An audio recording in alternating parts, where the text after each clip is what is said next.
Okay, we are live.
Good morning.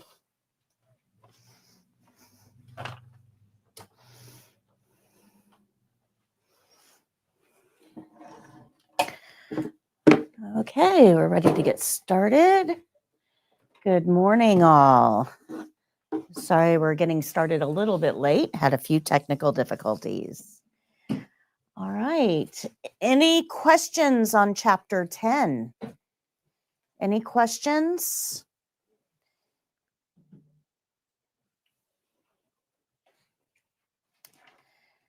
Okay, I'm going to go ahead and get your scores. So remember the answer key is on page 201. I know we have a couple people that are still out. Paula? Olivia? Chapter 10, I got 1 wrong, and then chapter 9, I got 2 wrong. Thank you. Cindy? Gabriella? C? 1 and 2. Okay, thank you. Melissa Choquette? Good morning.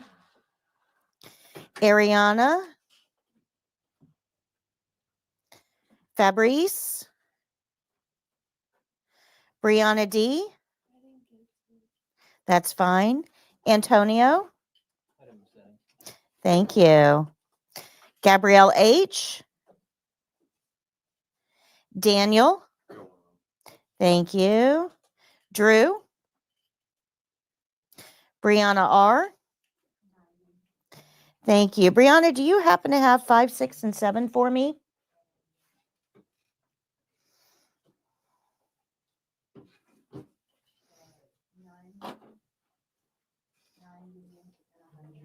Thank you.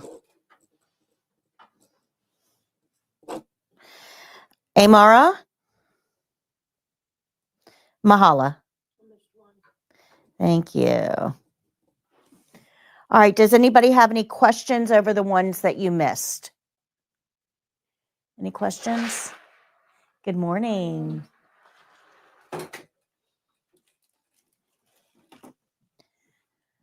All right. So it's last class. We made it. It went fast. It always does. I know the first day you're all nervous and there's a lot of information to cover. I want you to take a moment and think about everything that you've learned in 4 short weeks. That's a good accomplishment. You should be proud of yourself. I'm proud of you. If you have not registered for the test yet, don't wait. You need to register. The longer you wait, the more you're going to forget. So today we're not going to be talking about skills. We've gone over all of the skills. You'll have time to practice today. You have your practice kits that you can practice at home with as well. You have your book that has step-by-step instructions. You have the wrap-up emails that goes over everything we went in class. You have the review sheets that you can go back to review. And you have our videos. So you have a lot of resources still at your disposal. So today we're actually going to be talking about life beyond the test. And one of the things that you're going to have to do is renew your certification. It's not good forever.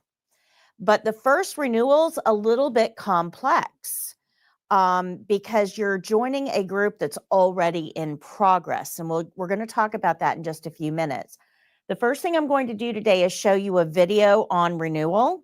This video is going to be on our main website under after certification because renewal is after you're certified. And all of the notes for the video that we're going to be watching are right here. So as you're watching this video, you don't need to take notes. They're already here for you. But chances are you're not going to remember all of this when it comes time to renew. So I want you to know where to find this video so that you can rewatch it when it becomes relevant to you. So remember that this video is going to be on my main website, 4YourCNA.com, under after certification.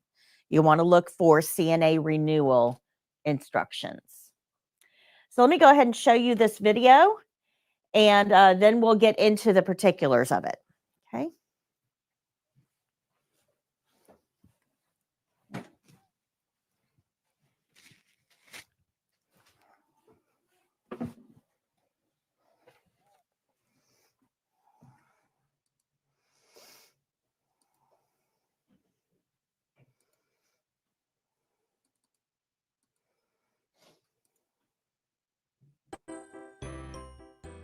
How to renew your Florida CNA certification, a guide for Florida CNAs, brought to you by 4YourCNA.com.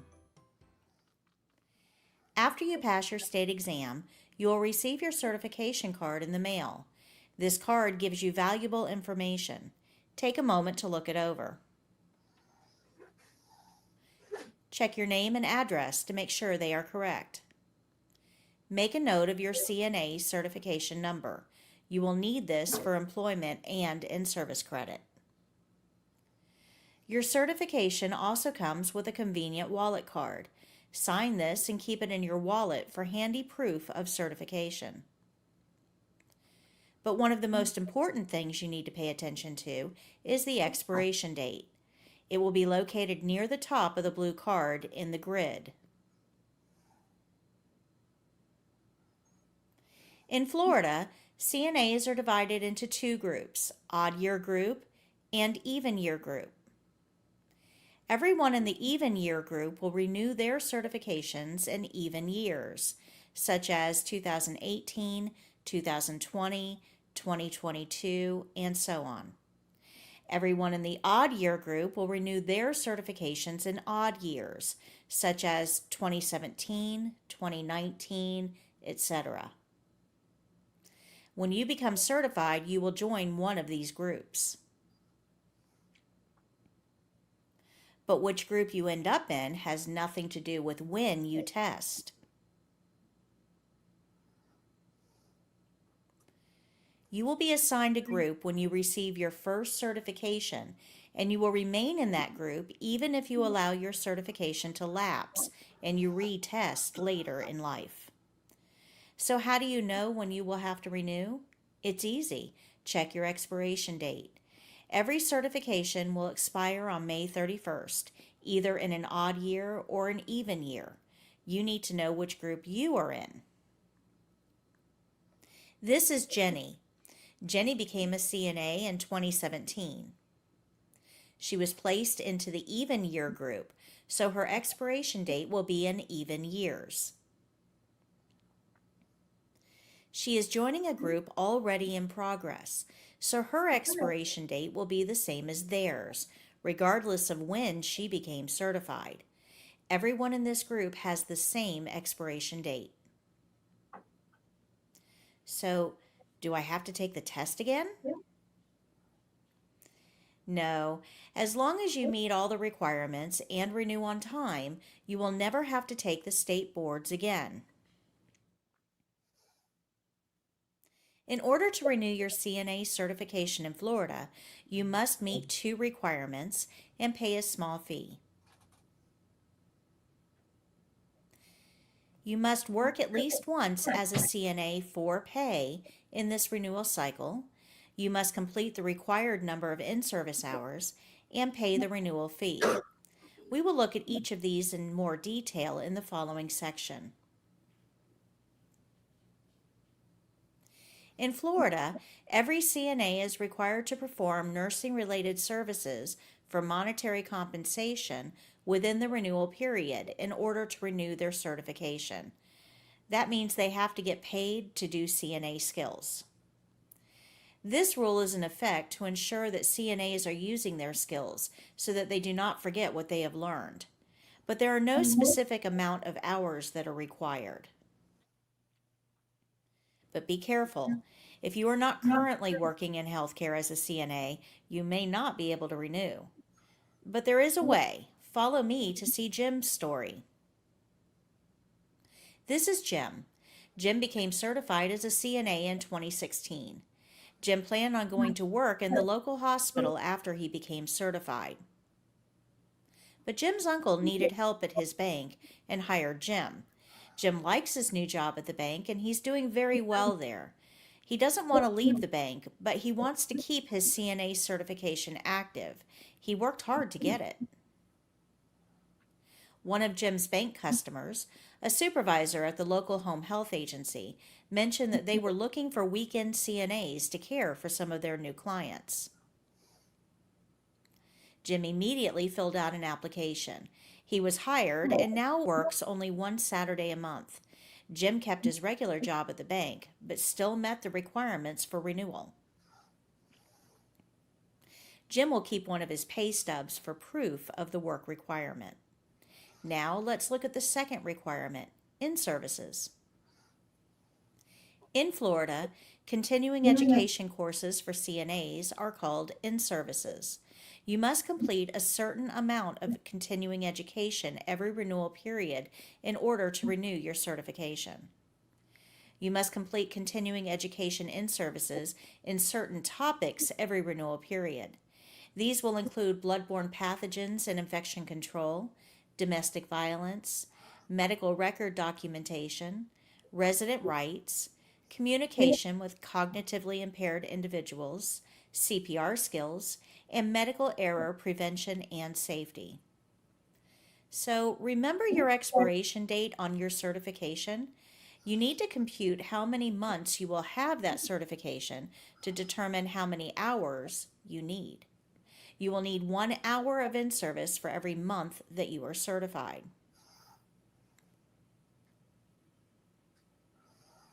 First, locate the date that your certification was issued. Then locate your expiration date. Count the number of months that you will have your certification in this certification period. So if this certification issue date was January 1st, 2017, and the expiration date is May 31st, 2018, there are 17 months of certification. This certification will be valid for 17 months before renewal. So this certification will require 17 hours of in-services for renewal. Once you have done your required topics, the remainder of the hours can be in a topic you choose. Choose topics that relate to your work environment or an environment that you want to work in. The topics you choose are entirely up to you, and the choices are endless. In-services can even help you if you want to change jobs. How? I'm glad you asked. Let's say that you currently work in a dementia unit. But then your friend tells you about a job opening at a local hospital. You've never worked in a mother-baby unit, but you really want this job. You can complete in-service topics related to this new opportunity to show motivation. This shows that although you lack experience, you are willing to learn. Supervisors like that. Now that you know how many in-service hours you need for renewal and what the required topics are, you need to find out how to get them. Most workplaces require an orientation session for new employees. Some employers will give you in-service credit for completing these modules during orientation. In-services can be awarded for watching videos, classroom instruction, formal group discussions, or even self-study at home. This is a great interview question. Do you offer in-service training hours? In-services can also be awarded for topics discussed in monthly workplace meetings. Sometimes hospitals and other community agencies will host continuing education opportunities. These are often advertised online or in community newspapers or bulletins. But for many CNAs, the easiest way to get your required in-services is online.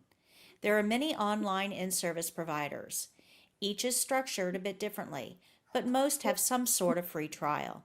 Simply search for CNA In-Services Florida in your favorite search engine. If you are unsure if the provider you want to use is recognized by the Board of Nursing as an approved provider, you can check them out on CE Broker.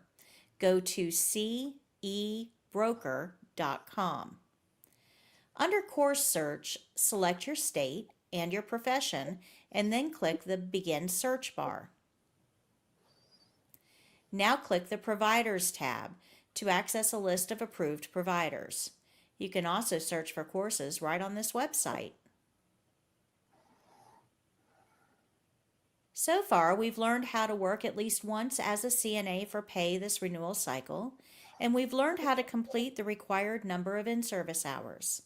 So all that's left is to renew and pay the fee. The bottom of your certification card contains the information you will need to renew. Your specific renewal instructions are printed here. Once you access the website listed on your certification card, flhealthsource.gov, click on Renew a License. After logging in, follow the prompts, check off the requirements, and pay the fee. Renewal can take less than 15 minutes to complete as long as all of your requirements are met. You will sign in with your username and password on your certification card.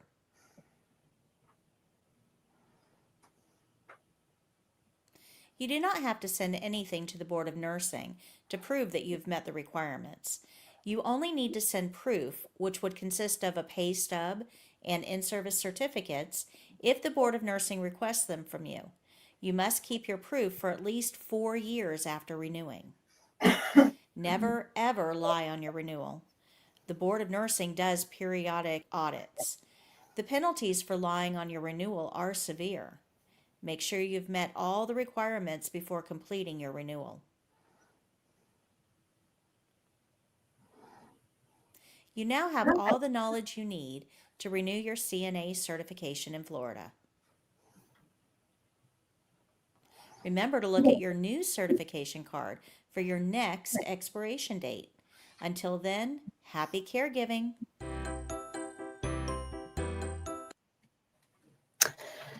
Okay. Oh. Any questions on that? I have a question. Yes. So do you have to work every month or just No. 17 It doesn't, for work requirements, there's no hour requirement. It's just once per renewal period as a CNA for pay. So in that 17 months, you could just like pull a double in another day and then.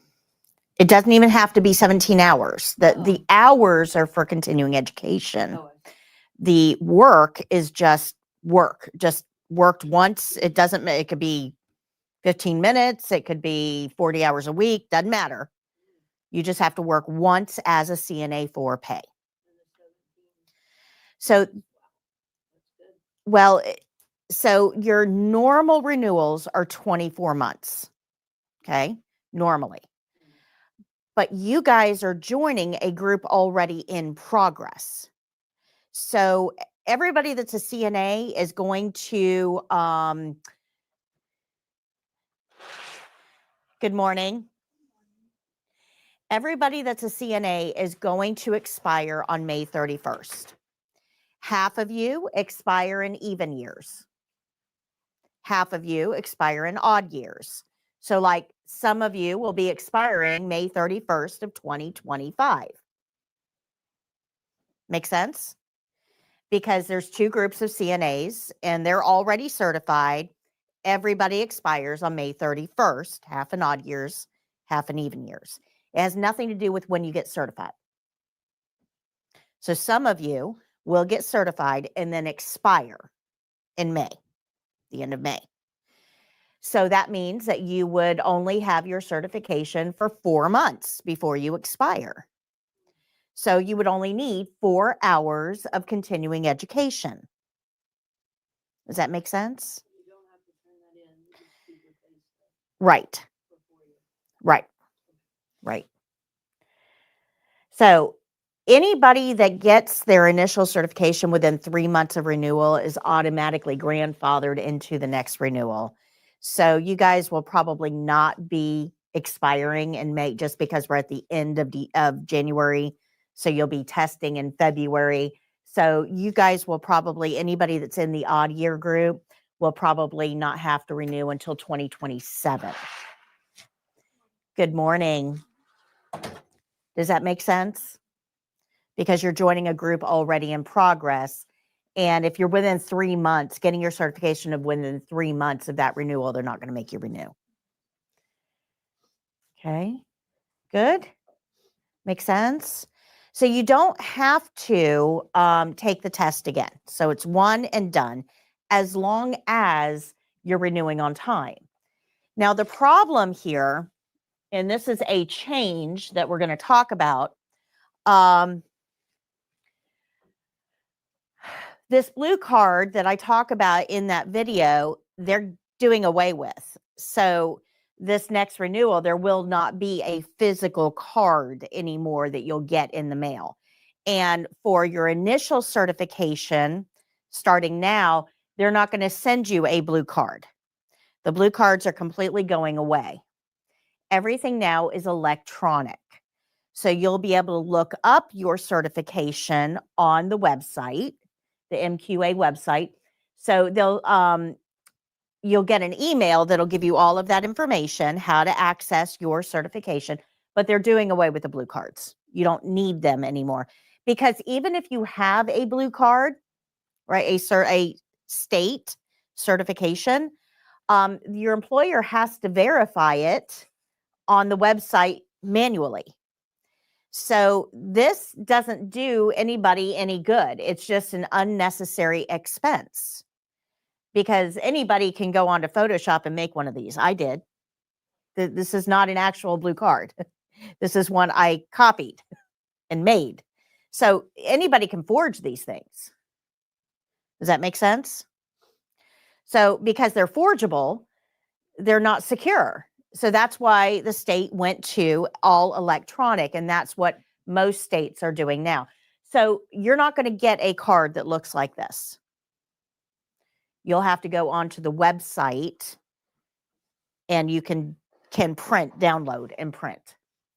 Now, when you get certified, you're going to get all of those instructions. They tell you how to access it. But the good news is that when you get certified, it used to take 7 to 10 days before you got this card. Well, electronic is 24 hours. So within 24 hours of you testing, you will be able to access your actual certification and print it off. Make sense? Good. So that is a change that has occurred. And it kind of makes sense. So any questions on renewal?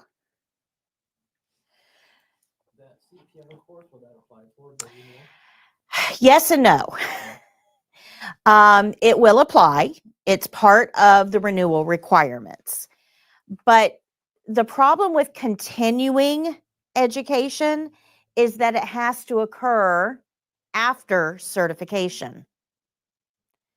That's part of the continuing part. So if you get certified and then get your CPR, yes, those hours would count. If you get your CPR before certification, those hours won't count toward renewal because you're not certified yet. Does that make sense? Now, you can delay, you can get your certification and delay and then get your CPR after you're certified. Yes, that's a possibility. The problem with that strategy is that, number one, there's going to be questions on the state exam about CPR. You don't have to prove that you're CPR certified to take the exam, but there will be some questions related to CPR on the exam. So it helps you if you get your CPR first. The second problem with that is no one can hire you in most settings until you're CPR certified. So you're delaying employment. Plus, it'll cost you a little bit more as well. So my advice, I guess, for what it's worth is go ahead and don't worry about it counting towards your continuing education. Just get your CPR done. And then, from then on, every time you renew, it'll count towards your certification. But continuing education is so easy to get, especially if you're doing it online. It's you just read a little bit, you answer a couple questions, and you get your hours. It's super easy to do. Okay. So I wouldn't let that hold me back from getting my CPR now versus later. And that's every 17 months too. No, that's every 2 years. There's nothing every 17 months. That was an example. 17 months was just an example of renewing your first renewal, how it's not a full renewal period. Okay. So nothing is based on 17 months. That was just an example. Good. Questions? Questions? Okay. So a question I get asked a lot is, what if I want to move out of state? So I have information on this on page 172 and 173 of your book. And this is all about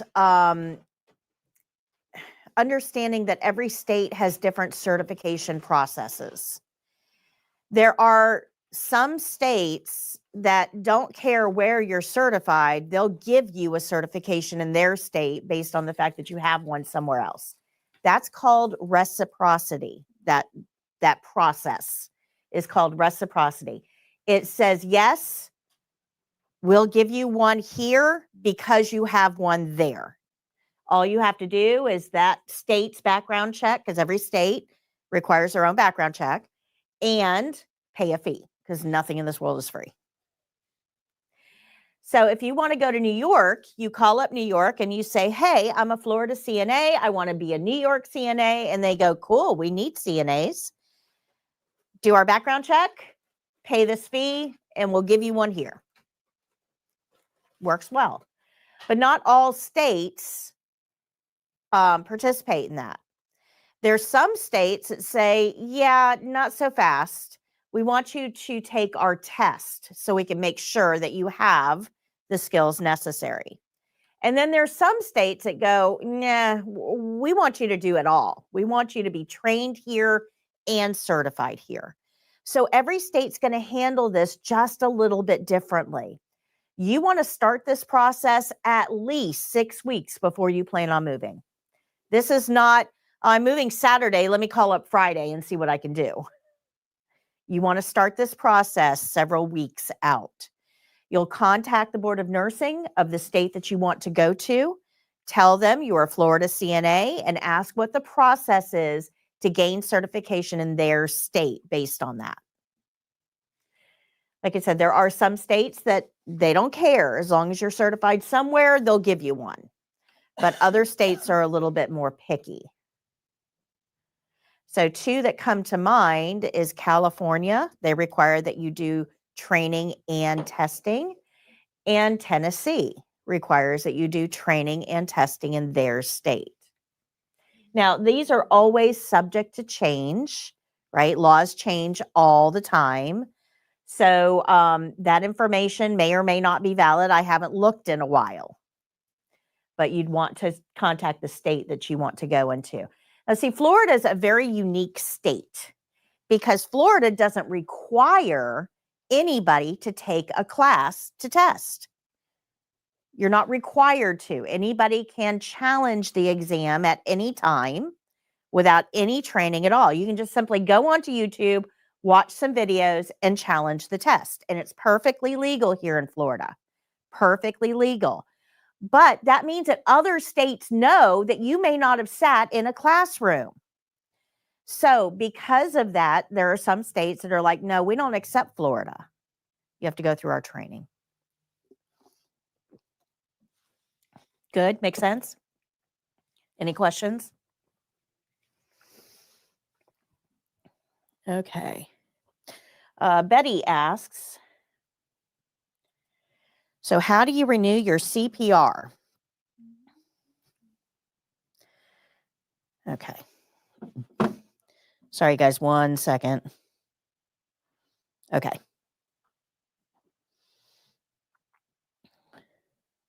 Okay. I just wanted to check on Jake. All right. So how do you renew your CPR? Well, you just simply have to take a class. It's that simple. You just take the CPR class. Now, most places will not accept online CPR, so be careful about taking an online CPR class. Most places require American Heart CPR, which is requires hands-on, in front of an instructor. But CPR Renewal and CPR Initial is exactly the same class, exactly the same.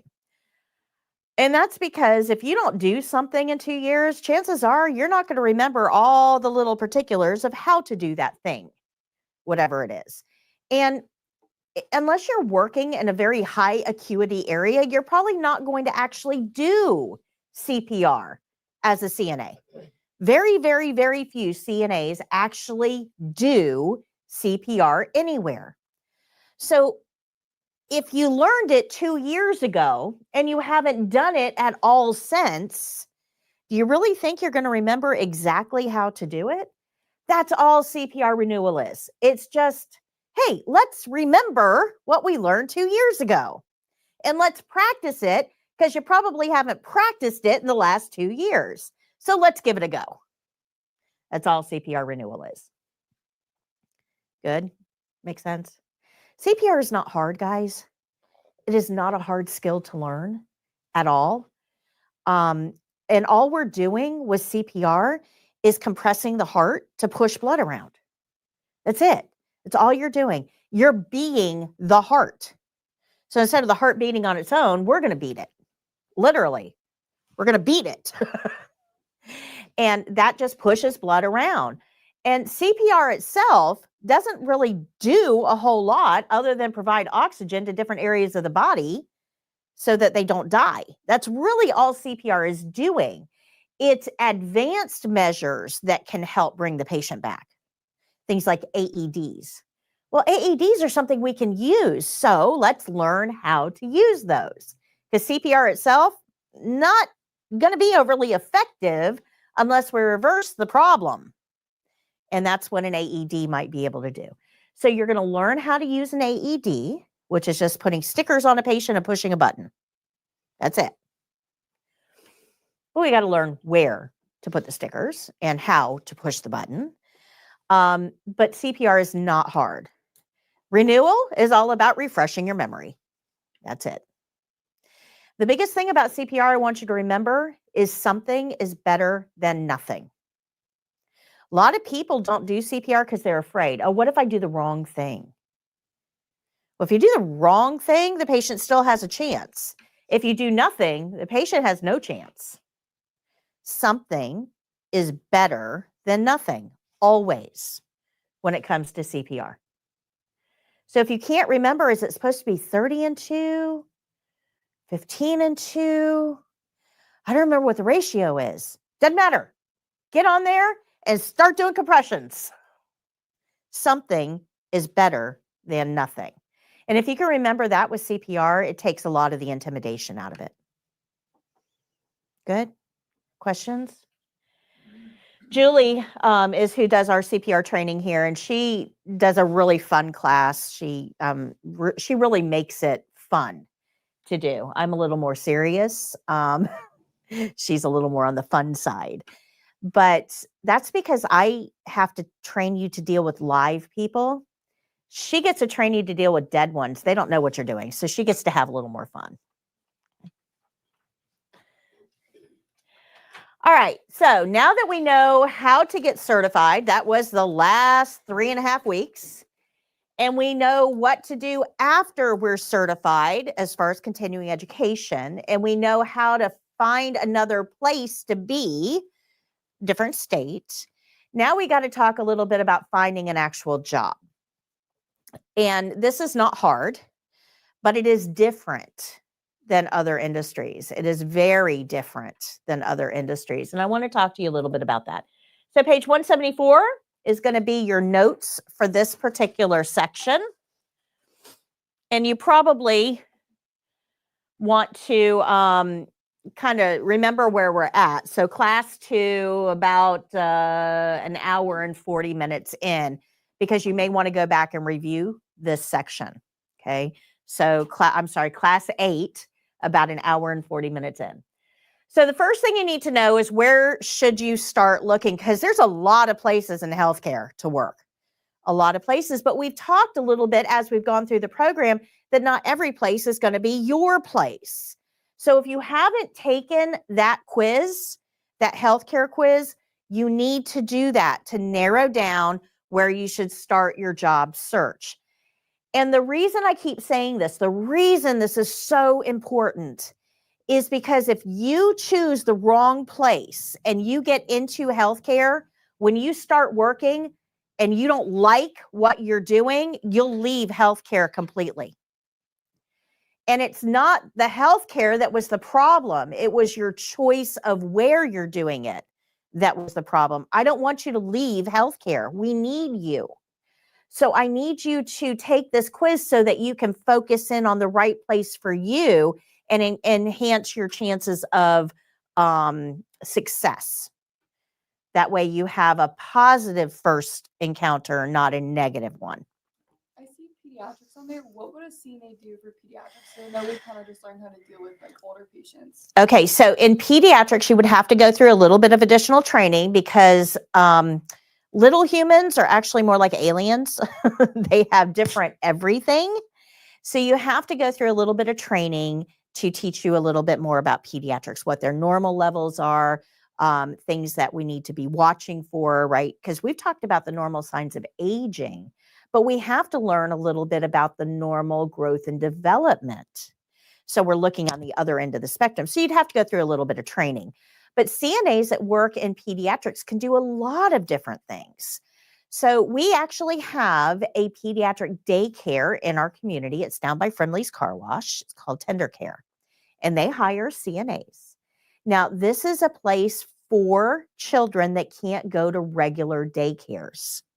So if your kid has a feeding tube, there isn't a daycare out there that's going to take them. If they're on a vent, there isn't a daycare out there that's going to touch that. If they have seizures, all regular daycares are going to, not us. We don't know what to do with that. So these parents still have to work. We still need a daycare pre-K experience for these kids. So there are special daycares specifically for medically fragile children. And we actually have one in our county. So CNAs work there, nurses work there. Physical therapy, occupational therapy, speech therapy works there. And the child goes to this daycare just like any other daycare. They actually have a bus that comes and picks kids up. And while they're there, they'll get their therapy, but CNAs will help with activities of daily living with these kids. So that would be something that a CNA would do with medically fragile children in the pediatric setting. CNAs can also work one-on-one with kids in a home care setting. And that happens a lot, especially if we've got children with seizure disorders or those that are very brittle diabetic, like their blood sugars just kind of go all over the place. And so you'd have to have additional training with that again. But you can do a lot of things with pediatrics. Yeah. A lot of CNAs work for the school board as paraprofessionals as well in the school system.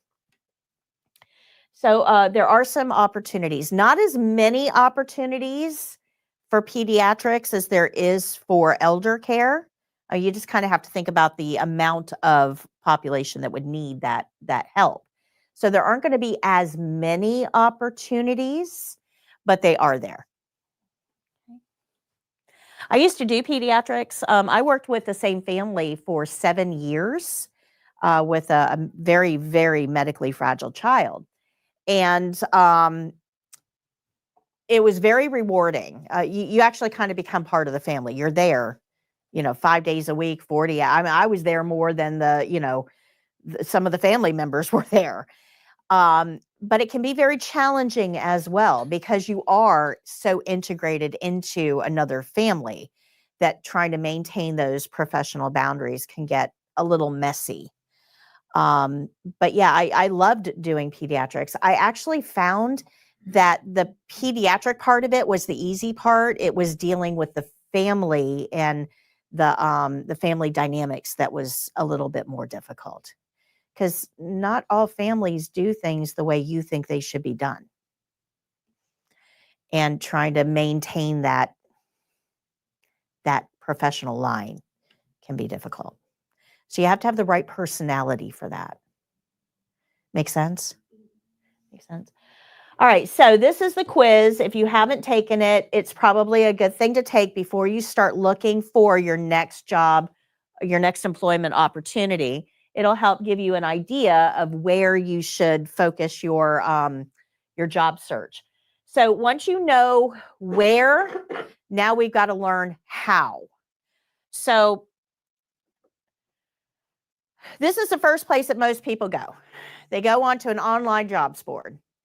Indeed, Monster, Career Builder, Snag a Job, Simply Hired. There's a lot of different jobs boards. I mean, there's a new one every day. And the reason there's a new one every day are these are money makers.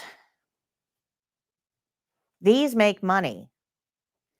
Now, it's free for you to search for a job. So who do you think they make their money off of?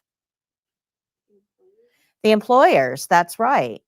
That's right. This is not put out there for, out of the goodness of somebody's heart. This is a money-making opportunity. And it's important that you understand that concept. We don't think about it because it's free for us to search. But somebody has to pay for this. The one exception to this that I want to talk to you about is USA Jobs. USA Jobs, you really do need to bookmark that. This is all government jobs. So the VA is a government job. They have great benefits. Don't discount government jobs because the benefits really are awesome. And even though the government may be looking at reducing, staffing, medical is rarely cut because these vets need health care. So if you go to work, we have a VA nursing home within about 45 minutes of us. So if you go to work there, it's good pay, great benefits, and you would find those opportunities on USA Jobs. You're not going to usually find them on other jobs boards. But it's not just that. Other government agencies also hire CNAs for other disaster relief. You can have CNAs in Customs and Border Protection, in Department of Homeland Security. So there are other opportunities for CNAs outside of mainstream medical, but you're going to find those government opportunities on USA Jobs, not on main jobs boards. I live right by the VA, and I had gone on their website because I live right there, and it says that they mainly only hire medical assistants. What's the difference between a CNA and a medical assistant? Okay, so it's all in the name. Okay, so nursing assistant would help the nurse. Medical assistant is going to help the medical team. So isn't it all medical? Well, actually, no. There's a big difference between medical and nursing. So a lot of people don't understand this division. So let me explain this really quickly. Medical teams are responsible for figuring out what's wrong with you and how to fix it. That's what medicine does. Nursing takes care of the body that all of that is happening to. So nursing is going to be looking at things like, how are we going to feed you? How are we going to toilet you? How is this medicine that you're receiving going to impact you? How, how is this going to impact your quality of life? So nursing is more focused holistically on the whole body. Medicine is focused on the part that's going wrong right now. And we need both. Nursing without medicine doesn't really fix anything. Medicine without nursing might fix the problem, but the patient suffers. We need both. So when you understand that division, the difference between nursing and medicine, now let's look at CNA versus CMA, right? So a nursing assistant is going to help the nursing team look at the whole patient holistically. A medical assistant is going to help the medical team with the immediate problem and fixing it. So you're going to see medical assistants in doctors' offices working closely with the medical team, doctors, nurse practitioners, physician assistants. So it's more of office type setting rather than a long-term care setting. Now, there's another thing that you need to understand, though, and this is probably where there's some confusion here. The only place legally that you have to be a CNA to work. So give me some places where you think you need to be certified to work. Give me some places. Hospital, nursing home, doctor's offices, rehab. It's actually untrue. Legally, the only place you have to be certified to work is a nursing home. Hospitals, legally, you do not have to be certified. Rehabs, legally, you do not have to be certified. Assisted living facilities, legally, you do not have to be certified. Doctor's offices, legally, you do not have to be certified. So the only place legally that you were required to have that certification is in a nursing home. Home care too, if you don't have your home health aide. You have to have something to work in home care, CNA or home health aide. But I'm just going to kind of push home care to the side for right now. So do you guys understand that? There's only one place legally you have to have your CNA. So this creates a lot of confusion out there. Oh my gosh, this is so messy out there. And they really need to streamline this and make this more accessible to you guys. So if the only place we have to be certified is a nursing home, that means that all of those other places are looking to hire medical professionals, but they don't necessarily need to be CNAs. They need to have the same training as CNAs because they're going to do the same things, but they don't have to be certified. Remember, certified just means you took the test. Make sense? Okay. So Assisted living facilities want to hire people that know how to help patients to the bathroom. They want to hire people that know how to feed individuals. So they want to hire people with CNA training, but aren't necessarily certified because they don't need to be certified. And once you're certified, you want more money. So we want to hire people that don't want as much money. So we're not going to call them CNAs. We can't call them CNAs unless they're certified. We got to come up with another name. So in assisted living, we're going to call them resident assistants, RAs. In a rehab, we want somebody that has the training, that knows how to do these things, but they don't have to be certified. We can't call them CNAs, so we're going to call them rehab techs or nurse techs. In a hospital, we want somebody with all the training, but they don't have to be certified, so we can't call them CNAs. We're going to call them PCTs. Are you seeing that it's all the same thing, just different names in different settings? All of those words just mean they're not certified. That's it. So when you're looking at a hospital's website, you may not see CNA. You might see patient care tech. When you're looking at the VA, you may not see CNA. You may see PCT or nurse aide or nurse tech or some other designation. That just means that they don't require certification. If you're looking at a doctor's office, medical assistant, you guys have vital sign skills. You have observation skills. You only, in Florida, you don't have to be certified to work in a doctor's office. So yes, you can go to school for 2 years to become a certified medical assistant, or they can hire you. So the only place that you have to be certified is to work in a nursing home.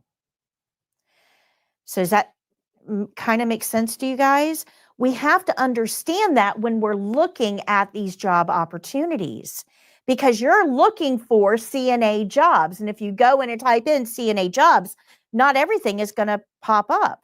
So like a dialysis tech, you guys are all eligible for that, to help with dialysis in a dialysis center.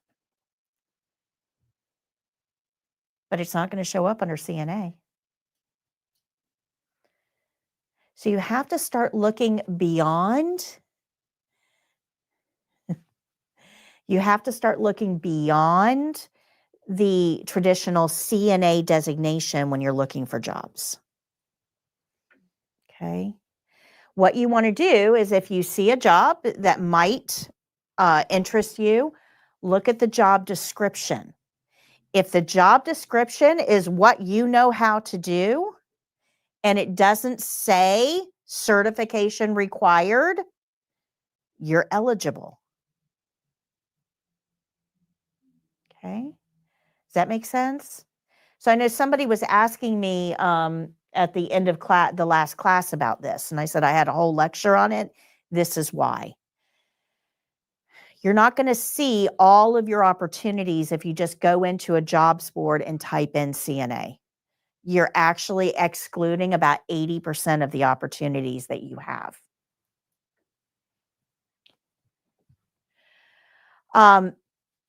So we were talking about that this is expensive. So all of these other job boards that you'll see, Indeed, Monster, Simply Hired, Career Builder, they all cost money, and it's a little bit different amount for each one. Some of them are based on your posting and how long your posting is going to run. Others are based on your applicants, how many applications you receive. Others are based on how many people you actually interview and hire. So the pay structure here is really different among all of them. But when I had the retail store last year, I hired somebody to work in the retail store, and I was going to put an ad out on these jobs boards. I didn't realize how expensive it was until I started looking into it. It was going to cost me as much just to advertise on 3 of them as I would have paid an employee. Just to advertise on 3. There's a whole lot more than 3 here. So just to advertise on 3 of them, it would have cost me the same amount that I was paying for an employee. I can't afford that. I can't afford to just put that much money into an advertisement that I'm not getting anything from. So remember, in healthcare, we always have openings. There is no place that is fully staffed ever in healthcare for 2 reasons. Number one, we have a shortage. We're about 1 million CNA short nationwide, 1 million CNA short nationwide. So there's a shortage. So we always have an opening because there's a shortage. But the second problem is that medicine is very transient. You might go to work somewhere and 6 months later get a better offer and you're gone. You'll work there for 6 months and get a better offer and you're gone.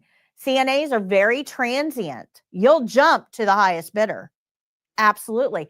So if we're always short-staffed and our staffs are moving around all the time, there are always openings. Now remember, just advertising with 3 of these was a full-time salary. Now, if I've always got openings and my staff is always jumping around, that means that I've got to advertise all the time. Do you think I have that kind of a budget? Most of your employers don't. So when you go on these jobs boards, you are not going to see all of the opportunities that exist because they're expensive. And you might see an ad here and go over here and it's not there because they can't afford all of them. Do you guys see how your job search is going to affect what you're finding? Does that make sense? A lot of people don't understand this. They go onto a jobs board and they say, oh, well, there's no opportunities in my area. And then they just walk away. You got to go deeper than that. You may not see the opportunities on the jobs board you're looking at. So there's thousands of online jobs boards. There's new ones every day because remember, they are a money-making opportunity. They're big money opportunities. There's venture capitalists that buy into this because the profit potential is so massive.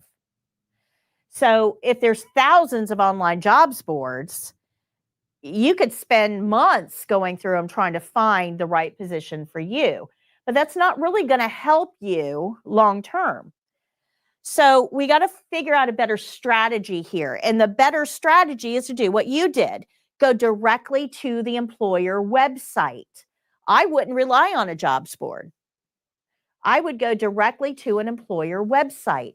So if I want to work at the VA, I'm going to go onto the VA's website and see what opportunities are there. Now remember, you've got to search beyond CNA. But if there's a medical assistant job, it's something that you might want to look into applying for. So your local employers, they're going to post all of their jobs on their website because that's free for them. Doesn't cost them a penny to put a job posting on their website. So if you want to work at Hospital ABC down the road, you should be going to Hospital ABC's website to see what's there. For all of you, if there are no PCT positions, right? Because remember, you got to search beyond CNA. So if there's no PCT positions listed, look for a patient safety attendant position. So it's called a PSA. It's also called a sitter. And this is a great way to get into the hospital because there's no education requirements. There's no certification requirements. They will hire you off the street. They put you at the bedside of a patient that is at risk. You are now the side rails of that patient. But it's a great way to get into a hospital setting, and then you can advance from there. It's always easier to get transferred from within than to get hired from without. So it's a great way of getting into a hospital setting if that's your ultimate goal. But remember, you have to look beyond CNA. Look at the job description for everything that's posted. So if you have a particular place in mind that you want to work as a CNA, go directly to that website. So your job in the next week or so is, as you're driving around, start looking at what places are in your community.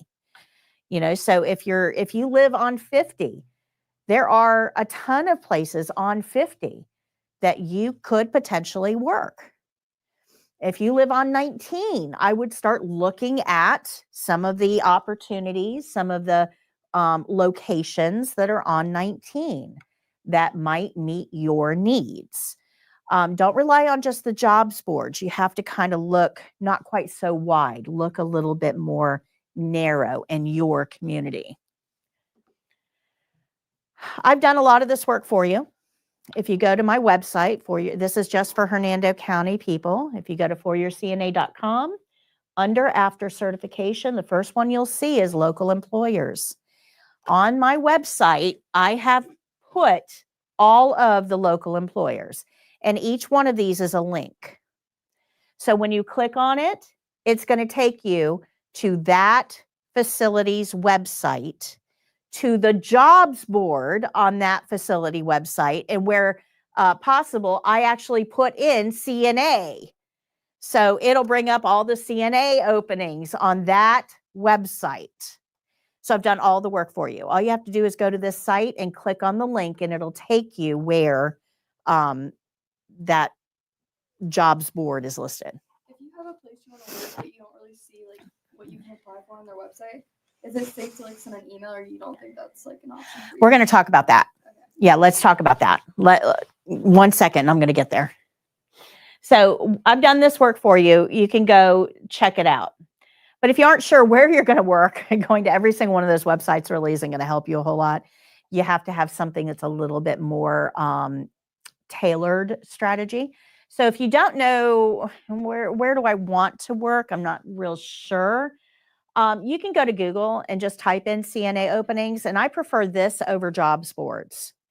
Google is the biggest search engine, and one of the things that Google does, because it has access to every single website out there, the Google bots crawl every website out there. That's how you get ranked in Google. So Google knows when Hospital ABC has a CNA opening because they've crawled the website. So instead of going on to a jobs board, just go into Google and type in CNA job opening in your area, and Google will pull up all of the websites that have one of those available. And this is free. Free for you. It's free for employers. It works much better than a jobs board to help narrow this down for you. This will give you kind of an idea of what might be out there. But remember, don't limit yourself to just CNA. Look up patient care tech, nurse tech, rehab tech, dialysis tech. What is it that you're looking for? There's also another strategy that you can use here, and that's social media. Everybody now has a social media account, employers as well. And we tend to overlook this a lot. This can be very powerful for you to find an opportunity, because social media, a social media team is always looking for things to post, right? It's hard to come up with a lot of topics to post on social media. So one of the things that they're going to post are job opportunities. Come join our team. We have an opening for. And you'll see those on social media accounts of your local employers. So if you want to work at Hospital ABC, I would go find Hospital ABC social media accounts, their Facebook, their Instagram, their Pinterest, there's a million social media platforms. Go find their social, and you can usually find them right on their website. Go to their social media and look to see what opportunities you have there.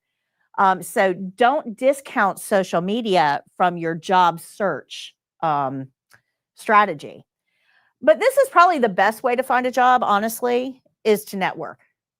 Everybody knows somebody who works in healthcare. You know somebody that works in healthcare. It might be a family member. It could be a neighbor. It could be a best friend's mom, but you know somebody that works in healthcare. It's the dominant industry in our area. You know somebody that works in healthcare. So get a hold of them. Hey, do you like where you work? Are they hiring where you work? And the reason that you want to do this, twofold. First of all, it's a great way to get a foot in the door, right? Because they can give you a reference. They can say, hey, watch for her application coming through. So they can kind of open the door for you. But the real benefit here is this.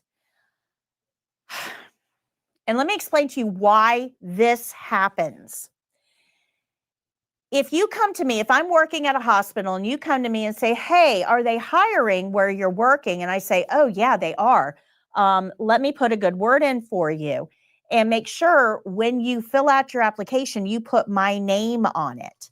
Because if they interview you and hire you, I'm going to get a bonus, and so are you. That's a win-win. So first of all, you get a door open, and second of all, you get some money out of it. I mean, why would they do that? Well, they do that for two reasons. Number one, they'd rather give you the money than an online jobs board. But the second reason is probably way more important to them. Healthcare is, and there's no real easy way to say this, it is a female-dominated industry. With females, there generally tends to be a lot more personality conflicts. And females will leave a job based on the fact that they don't like who they're working with. Does that make sense? Think about when you have left jobs. Chances are it wasn't what you did, it was who you were working with that caused you to leave that job. This is just reality, guys. So, if they can have current staff bring in staff, potential staff that they already get along with and are willing to recommend, we reduce personality conflicts, which makes the staff work much better together. That is a much bigger benefit to them than you would imagine. This is why they have referral bonuses. So look around your environment, see who works in healthcare, and ask them, are they hiring? And would you be willing to recommend me? Chances are there will be a bonus in it for both of you if you get hired.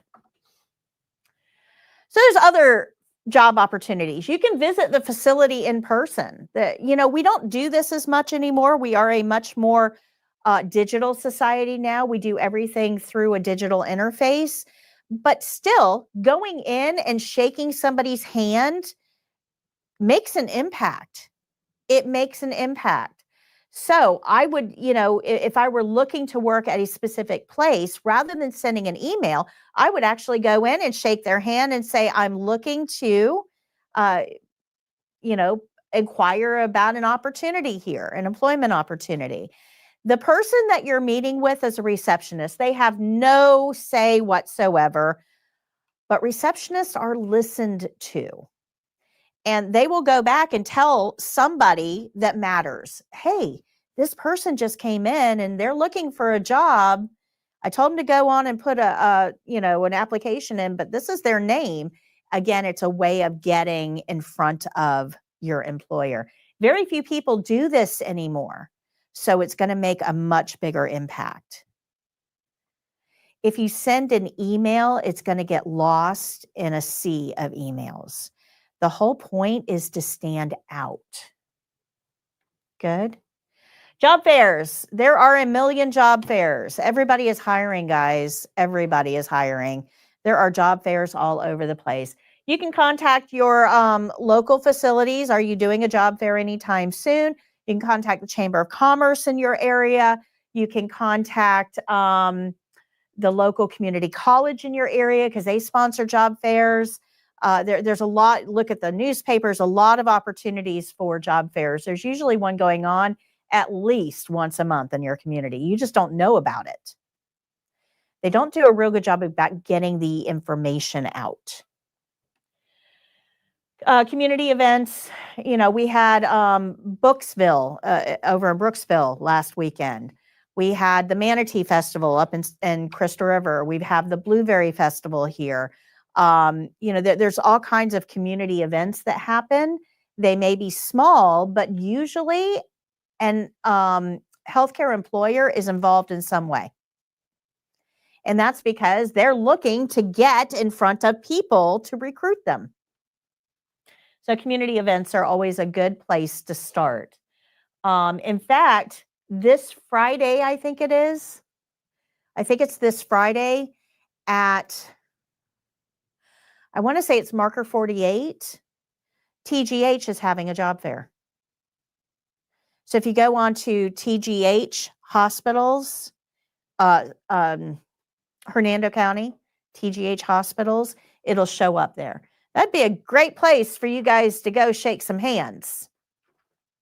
So you just kind of have to watch for these opportunities as they come up.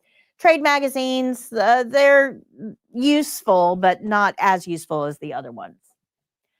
So we have found a job opportunity that we are interested in applying for. What's next? Well, the next thing is we need to make sure our application stands out. And the way to do that is to make sure that the application matches that job description. So if the job description says BLS required, BLS is CPR. You guys are all going to be BLS certified once you take the CPR course. 2 different names, BLS, CPR. If the job description says BLS and you put on your application, I'm CPR certified, the algorithm that looks at your application before any human does, looks at that and says that doesn't match and throws your application away. In order to get in front of human eyes, it has to pass through filters because all applications are now online. So you've got to get through those filters. In order to get through a filter, you've got to make sure that your job description matches the application you're applying for. Does that make sense? Use the same words. Make sure it matches. The other tip I'm going to give you is to apply to all positions listed. So if you go to Hospital ABC and there are 3 CNA or PCT positions listed there, if you just apply to one of them, that's the only one you applied for. They don't share applications. If you apply to 3 North, 2 South, and 4 West is not going to get it. They don't even know you exist. If you have 3 opportunities and you don't have a specific place you want to work, whether it's telemetry, neuro, ortho, whatever department, you don't have a preference, you need to apply to all 3. That way they all know that you're available. A lot of people just apply once and stop. Don't do that. Stack the deck in your favor. Now, the other reason that this is important is, remember, you got to get through those filters, those algorithms to get in front of a live human. Remember that? Well, the algorithm actually is trained to pay attention if they see your name multiple times. So if you're applying to 3 positions, that algorithm sees your name 3 times. If you don't get a response after a week and you apply again, the algorithm sees your name again. And it's more likely to push that application forward. So it's ways of tricking kind of the non-human element that you've got to get past. So if you do not get a response right away, within a week, you need to apply again because your application may not have gone anywhere the first time. All right, so we figured out where we wanted to work. We figured out who's hiring. We submitted an application and made sure it matched the job description. And we got an interview. Yay! So now let's talk about what we need to do for the interview. Now, Chapter 10 focused a lot on this. I'm not going to go over everything that Chapter 10 talked about, but I do want to cover a few things. Number one, dress to impress. Yes, business professional is appropriate for interviews. Absolutely. But there is a saying, dress for the job you intend to get. So if we're dressing for a CNA job, what do CNAs wear? Scrubs. It is appropriate to wear scrubs to entry-level healthcare interviews. Absolutely appropriate, but your scrubs need to be neat, clean, pressed. Don't pull them out of the dryer, shake them off, and put them on like we do for class. You want nice, sharp lines in them. You want to present the best possible image you can. So make sure they're pressed. They should be solid in color, no prints. And they should be darker in color, which is why you guys are in the colors you're in.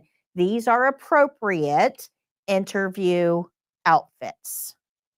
If you have visible tattoos, you should have an undershirt under to cover the tattoos until you find out what their tattoo policy is. Most places are now tattoo friendly. They don't care anymore. It's not as strict as it used to be, but there is one employer that does. So that's something you would want to know during the interview. That employer does not allow visible tattoos, so you have to keep them covered during employment. So you'd want to wear an undershirt or a jacket over until you find out what their policy is. Closed-toed shoes, nothing with holes in them, no high heels, no slippers, no Crocs, no cowboy boots. You want to look like you're going to work.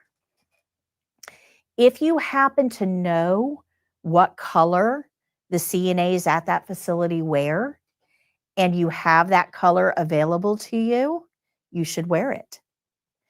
And let me explain why. Number one, it's a psychological thing, right? If you look the part, they're more likely to see you as that employee. So it actually gives you psychologically a little leg up. But here's the real reason. About 10 years ago, facilities moved from, we don't care what you wear as long as you show up, to everybody's in a specific color. So it wasn't that long ago. I know to some of you 10 years is a lifetime, but it really wasn't that long ago. And the employers, especially the supervisors, remember this change because they had to spend an unbelievable amount of time playing fashion police. You're not in the right uniform, go home and change. I've told you before, you can't wear that. You need to be in the right uniform. Oh my gosh. If you don't get in the right uniform, I'm going to write you up, right? So they had to really fight staff to get them on board and to be adults. And they don't want to go back to that. They get really, really frustrated with adults that don't want to act like adults. So if you show up in prints, they will not even entertain the thought of hiring you because they're automatically going to assume you are going to be a problem. Now, on the other hand, if you show up in the right color, they're like, oh my gosh, you did research and you're okay with this color because you're here in it. I don't have to play fashion police. And that gives you a margin advantage. Does that make sense? Okay. These are things that most people don't think about when it comes to finding a job and interviewing. So when you go, you should be odor neutral. Don't smell good, but don't smell bad either. So don't spray a ton of perfume on. If we have patients that have a respiratory issue and you come smelling all great, you're probably going to make them cough and hack and choke and everything else. So This is not the time for the, high dollar expensive perfumes that you got for Valentine's Day. You should smell clean, not good. Make sense? A note on vaping. You may think that vaping has no odor. You are wrong. And there's a problem with vaping and smoking in general. And let me explain to you why. Again, this is something you're not going to think about. All campuses are now no smoking campuses. So if you are a vapor or a smoker, on break, you have to leave your unit, leave campus to go have a smoke break. And then you got to get all the way back to campus and your unit. Your 15-minute break just became 25. And then you're going to do that twice a shift on top of your lunch break. Are you starting to see how much time you're away from the unit that somebody else is going to have to do your job? Doesn't take long for people to start complaining. Well, wait a minute, I only get 15 minutes. She's taking 25 twice a shift. Why is that fair? And now we've got a personality conflict again. So if you smell like any type of smoke or vaping, they are not going to hire you. They would rather have that position empty than have to deal with drama. Make sense? One other thing that you may not think about. So this is specific to my female population here, but males, you're not ruled out of this. If you get dropped off for an interview, if you aren't driving and you get dropped off for an interview, that person that dropped you off needs to leave campus, not park in the back corner. Leave campus. They cannot be there. I know a lot of you are like, well, what difference does that make? And this is why.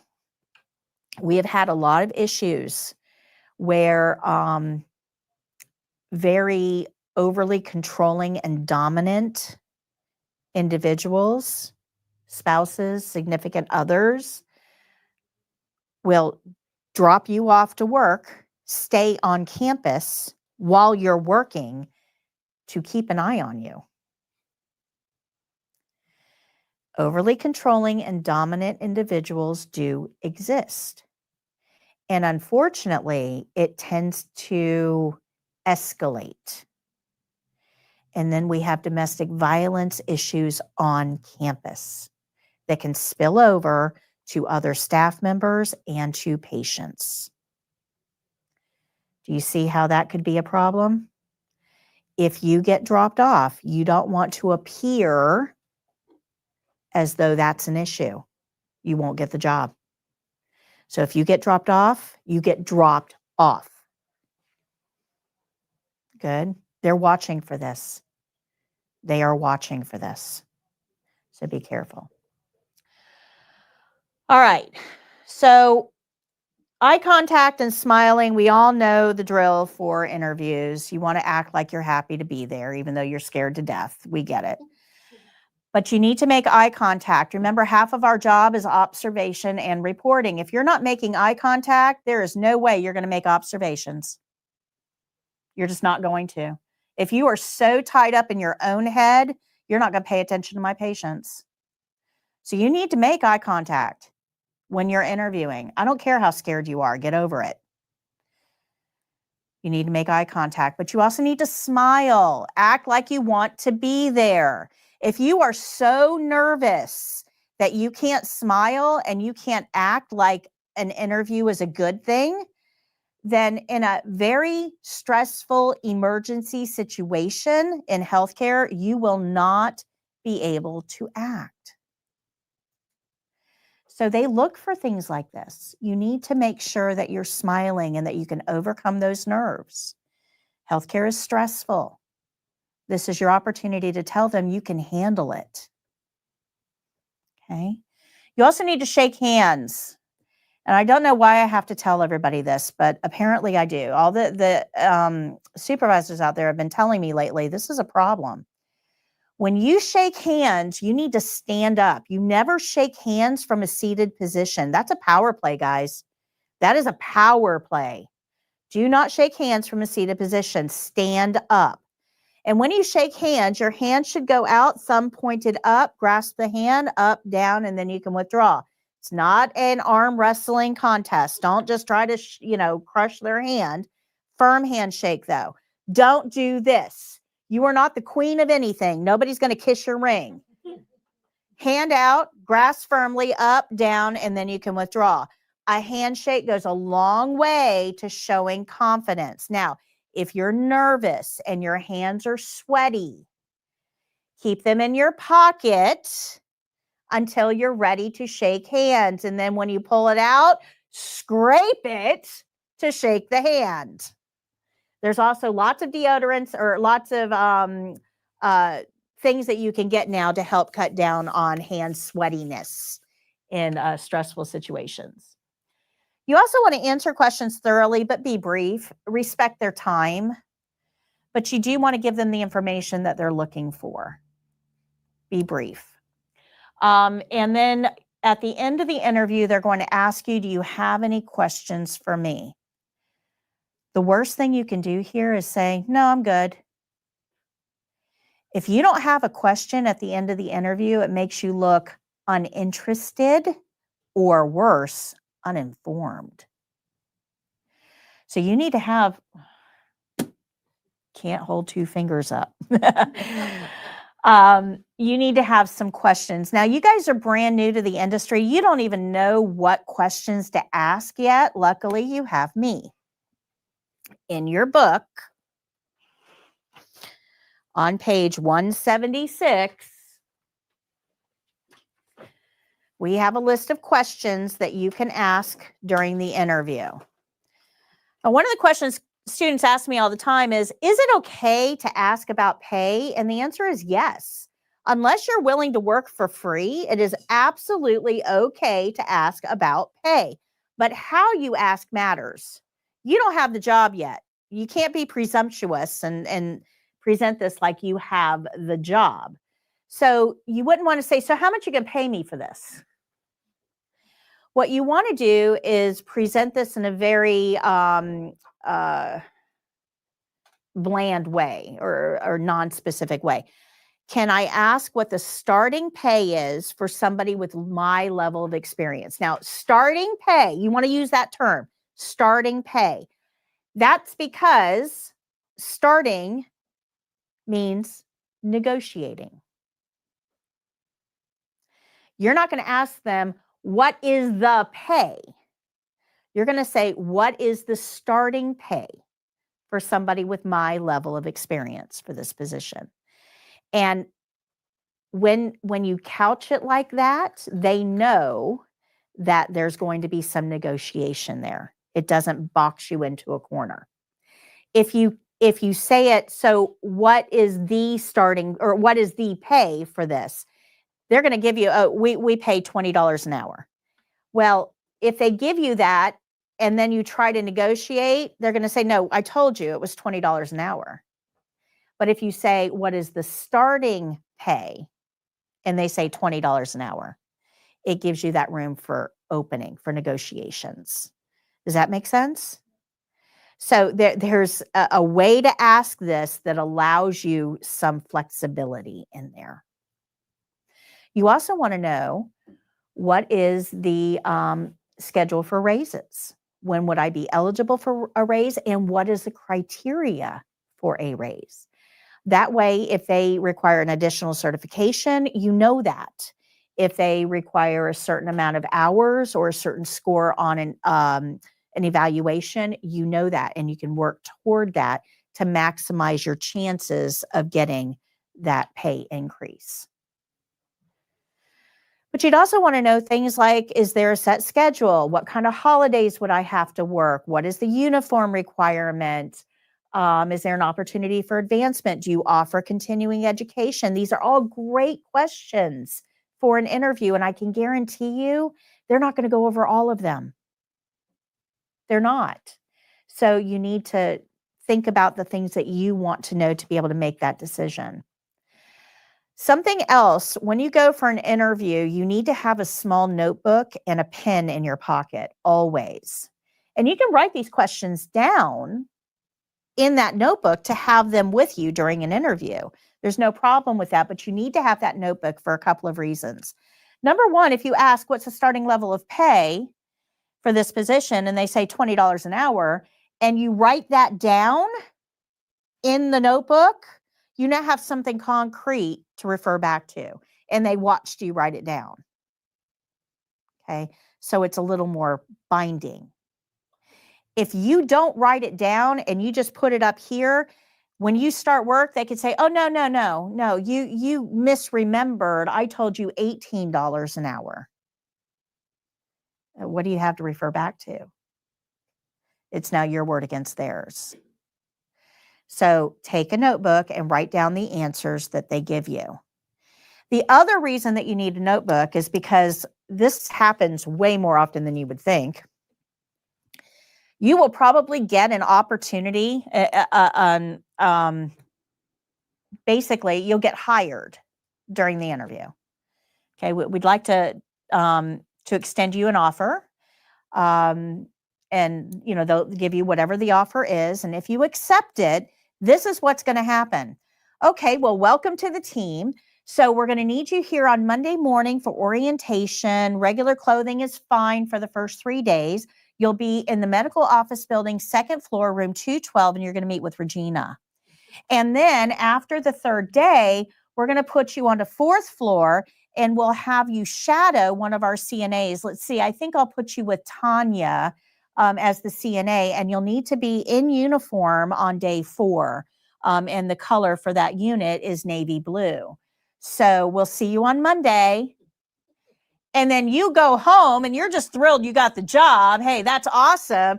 But Sunday night rolls around and you're like, where am I supposed to go? Who am I supposed to meet?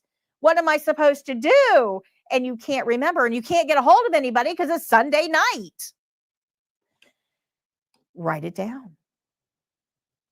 It will make you look organized.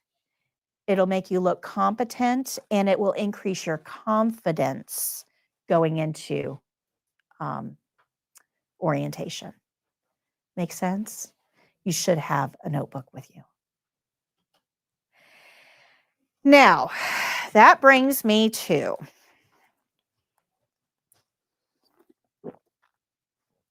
the most important part of today's class.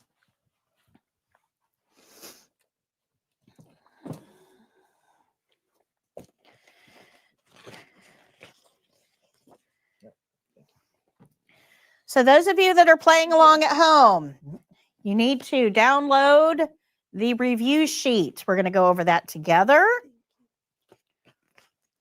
Pass that on, please.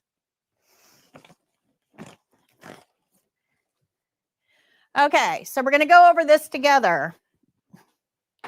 It's a review sheet like every other review sheet. It has a whole bunch of questions on it.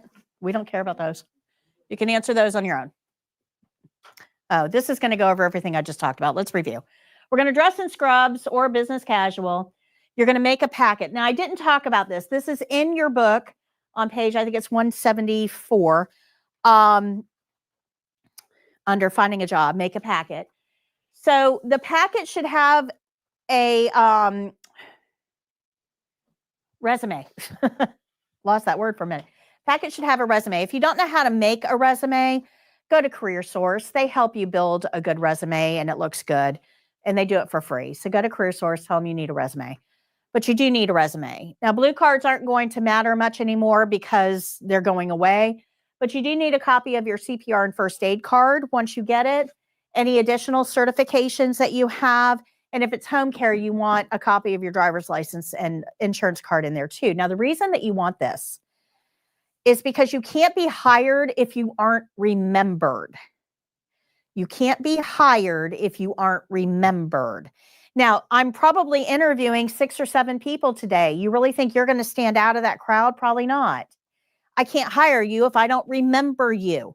So by leaving a packet with them, it gives them an opportunity to remember you at the end of the day. When they clean up their desk before they go home, they pick up the packet and go, oh, let's see here. Yeah, I remember Brianna. Oh, that's right. She was the new CNA. You know, they'll look through your packet and it's an opportunity for you to get back in front of them. Make sense? Now, the other thing that you want to think about with the packet is that it lets them hire you easily because it's everything they need for your employee file. So if I'm kind of torn between two people and I'm trying to figure out, you know, am I going to hire Brianna or Antonio? I don't, you know, I mean, they're both about equally qualified. Which one do I choose? If one of them brought a packet to me, that makes it so much easier for me. I can just pick up the phone and say, do you want to start Monday? Otherwise, I have to call up Antonio and say, hey, I'd like to hire you, but this is what I need from you. Can you get it all together? Get it to human resources. They'll check it in. They'll let me know. And then we'll schedule your orientation. It's a whole lot more work. If you make a packet, you're ready to go. These are the people that get hired. You should also shake hands, stand up straight, be polite. We know all this. Eye contact, answer questions, make sure you understand the job requirements, be prepared, be confident, explain why you're a good choice. I'm going to talk to you about that right now. And then we have this question. Tell me a little bit about yourself. Everybody hates this question. It's like deer in the headlights, right? And you all know it's coming. Every interview ever has this question. Tell me a little bit about yourself. And you guys are all woefully unprepared for this question. Now, how in the world am I going to know whether I should hire you if you can't tell me? So we got to have a way of answering this question and make it good. Now, what they're not looking for is your history. They don't want to know, well, I was born in Virginia, and then mama and daddy got divorced, and I lived with Grammy for a while, and then mama moved to Florida, and then I graduated from high school, and here I am. They don't care. That is not relevant to anything. That is not how you answer, tell me a little bit about yourself. There's actually a formula that we're going to use to learn how to answer this. And this is on the back side of your review sheet. So the first thing that we need to know is, what were your previous job roles? Well, I have had a history as a server. I have worked in customer service. I worked retail. I drove a forklift. I was an over-the-road truck driver. I mean, what has your past roles been? Probably not healthcare. You're brand new to the industry, and that's okay. Because in those roles, you develop some soft skills. Guaranteed you did. So we got to figure out what soft skills you specifically have. And then we want to know why you're switching roles. Why are you coming into healthcare? And then we want to take the opportunity to present ourselves in a positive light. So I want 3 positive personality traits that you possess. Now, when you put all of this together, you end up with a statement that tells somebody a little bit about yourself. So, soft skills that we're looking for: active listening, attention to detail. Now, I have amazing attention to detail. That's what created this whole program. I am extremely organized when it comes to presenting information. I'm not all over the place. I follow a very strategic map that I created. So I have great attention to detail and great organizational skills. Now, that don't look at my desk. My desk is not organized, but as far as what I do, very organized. I also have great observation skills, because that's what I do. I'm a nurse, right? So looking at this list, I would pick for me, attention to detail, organization, and observation skills. Now, when you're looking at this, you've got to find 3 that work for you because you're different than me. Make sense? Good. Now, I definitely would not put time management. I have horrible time management skills. I am late to everything. Ask everybody that knows me. I am late to everything. I am horrible. I'm not putting time management on my soft skill list because I can't hold up to that. So make sure you're looking for 3 that work for you. Optimism, that might work for you, unless you're Eeyore. Then I probably wouldn't say optimism is a good one to pick. So find 3 that work for you. Then we want to figure out, why are you here? What made you come into healthcare? Are you looking for a job with opportunity for advancement? Maybe you're just looking for a job that's stable and recession proof. Maybe you cared for somebody in your family and you caught the healthcare bug. You know, you want to give back to others. Maybe you just have a heart to care. I don't know why you're here. You've got to figure that out. Me, I was called to this. I knew when I was 6 years old, I was going to be in healthcare. I was the one putting my dog's leg in a sling, even when he didn't need it. Right? I knew I belonged in healthcare from a very early age, but that may not be you. You may not have figured it out until you took care of grandpa and thought, hey, I like doing this. So you got to figure out, why are you in healthcare? And you've got to be able to relay that. And then we want to figure out 3 positive personality traits that we have.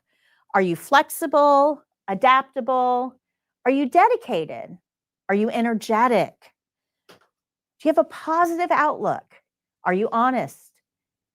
Ethical. Now, ethical is picking up some really big points this week with the issue of the caregiver that was twerking on a couple guys' heads, right? So ethical is going to be something they're looking for, because that facility got a really bad reputation overnight because of the actions of one employee. Ethical is going to be really important. Professional is going to be really important. And if you don't think that these headlines make a difference in the way that you are going to be interviewed, think again. They do. They absolutely do. Because every nurse manager knows about that incident. And every nurse manager is determined that that's not going to happen in their facility. It plays a part. So, once we have all of that together, our job role, our 3 soft skills, our reason for being in healthcare, and our 3 personality traits, we put it all together and we create our tell me a little bit about yourself statement. So it might sound something like this. My past experience as a server allowed me to gain prioritization, good attention to detail, and professionalism skills. But I really wanted to work in healthcare because I'm looking for a job with advancement opportunities. I think I would be a good fit for your organization because I'm flexible, I'm a good team worker, and I'm very ethical and honest. That is how you craft. Tell me a little bit about yourself. And you've got it all right here. All you have to do is fill in the blanks and memorize it. This is what wins an interview, guys. That wins an interview. If you can go in and explain to them why they should hire you, you will have an advantage over every other applicant, and you will get the job. It also shows confidence, right? That's a whole lot more confident than, I don't know. What do you want to know about me? Which one of those am I going to hire? If you don't know about you, why should I take a chance on you? Sending a thank you note is a really great idea. Again, you want to be remembered. It's all about being remembered. If you send a thank you note, now I always did this as part of my interview. My interview was not over until the thank you note was in the mail. So I always had this in my car already written out. The only thing I needed to fill in was the name of the person that I interviewed with. And it was very short and simple. You can go to the Dollar Tree and get a pack of these. Very short and simple. Dear, leave it blank. Thank you for the opportunity to interview with you today. I look forward to hearing your response. Please let me know if you have any additional questions. Sincerely, my name. It's not about the card. It's about the effort. Because if you went through the effort of writing this card out, putting it in an envelope, putting a stamp on it, and taking it to the post office that day so it shows up on their desk the next day, you really want this job. And if you really want this job, there's a pretty decent chance you'll actually show up for it. A lot of people ghost. They get the job and then they never show up. That's a lot of time and resources invested in something that's not paying off. So if you send one of these, they think you're a pretty safe bet and you'll get the job, even if somebody is more qualified. Make sense? This with a tell me a little bit about yourself and good interview performance, those three things are what wins job interviews, regardless of your experience level. Good? Questions? Sometimes you'll be offered a PRN position. Now, PRN is not on call. It's important that you understand that. We talked a little bit about PRN positions earlier in the program. This is not an on-call position. This is, I'm available on Tuesday, Thursday, and Saturday. Use me on those days as you need to. And they'll put you on the schedule for Tuesdays, Thursdays, and Saturdays, whichever ones they need shifts covered for. And it is an extended interview. If you do well on a PRN position, if you treat their patients well, if you get along with the staff, if there's no issues, if you actually clock in on time, if there's, if your performance is good, when a full-time position comes up, you'll get it. But if you don't perform well, they just don't put you on the schedule. They haven't fired you. They don't have to go through any, HR nightmares. They just don't put you on the schedule. So PRN positions is usually what people will be offered in healthcare first. Don't shy away from a PRN position. Hello. Hello. All right, so you still have a lot more learning opportunities. We're not done with you yet. Remember, you still have your book. And on page 191 is a practice test. So this practice test is very similar to what you're going to find on the state exam. Very similar. If you miss less than 5 questions on this practice exam, you are ready for the state exam. If you miss 5 or more, you need to contact me, and we've got to figure out why. There's no reason for you to miss 5 or more questions if you stayed at all awake in my class. I have never had a student take my practice test, miss less than 5 questions, and fail the written exam. Let me say that again.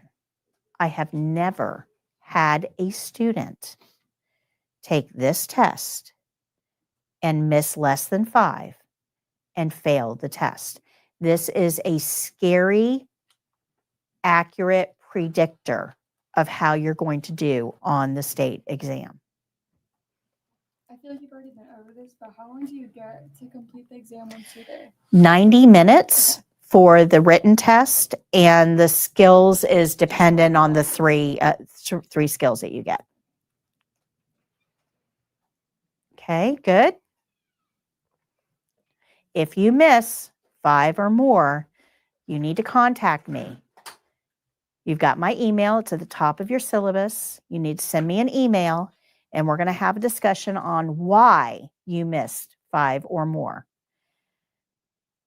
because I want to make sure that you're ready for the state exam. So this is something you're going to do on your own.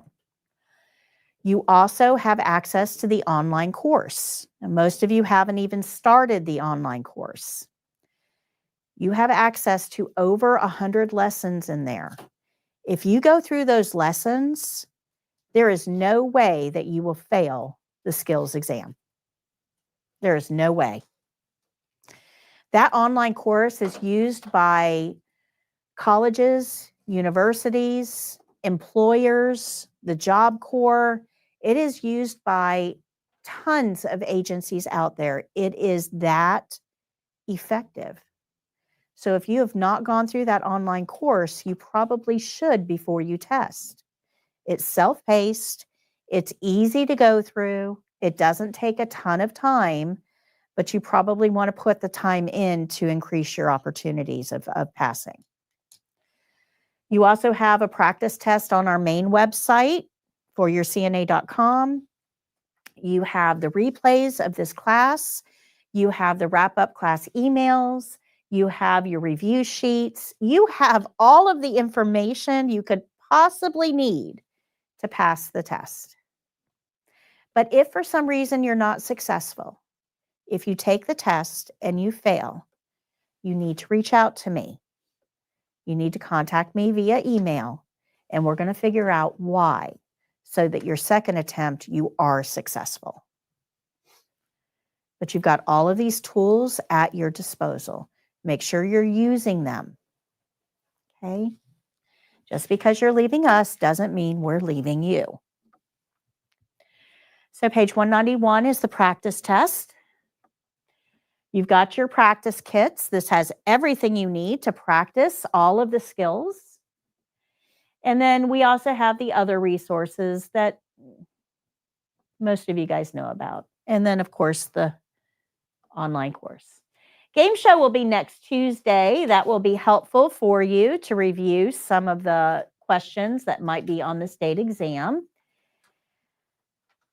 And if you have any questions, feel free to get in touch with me. We're here for you. So now we're at the end of the class. So I'm going to need your yellow books. If you want to bring them up and put them right here on my table for me. No, you're good. The folders are down there. Oh. Can you put all of those books back in the Storage unit? on our shelf? Yes, ma'am. Thank you.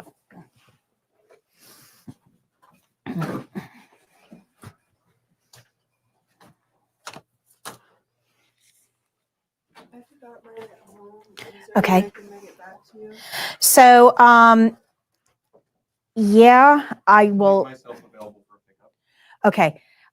You'll need to coordinate with Jake because we're not here all the time. And we'll give you your folder once we get the book. Okay. So we're going to go ahead and sign off of online virtual because they don't need to see this part of it. Those of you that joined us virtually, thank you so much for joining us. We hope that you learned what you needed to learn. And remember, Tuesday is our game show. We'll start our next class session on February 10th. I hope you join us. I hope you join us. And if you have any questions, please feel free to leave them in the comments and we'll get to them shortly. Until next time, happy caregiving. Bye.